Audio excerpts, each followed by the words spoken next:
হাই everyone, কি খবৰ? বলক আজি কেক বনোৱাৰ পৰা ভিডিঅ'টো ষ্টাৰ্ট কৰোঁ।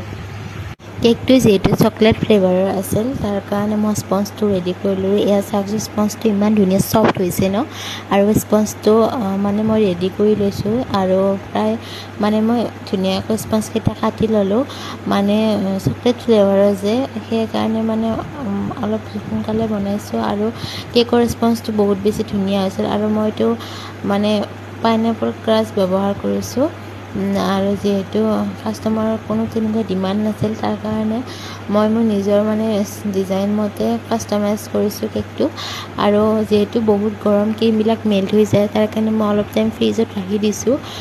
আৰু এয়া চাওকচোন ফাইনেল লুকটো কেনেকুৱা হৈছে। চিম্পুল হৈছে, বাট কাষ্টমাৰে বহুত বেছি ভাল পাইছে। আৰু এইটো এক ফটো হয়, কেনে হৈছে আপোনালোকে ক'ব। আৰু কাষ্টমাৰে বহুত বেছিয়ে ভাল পাইছে কেকটো। ভিডিঅ'টো চাই কেনে পালে জনাব। Thank U.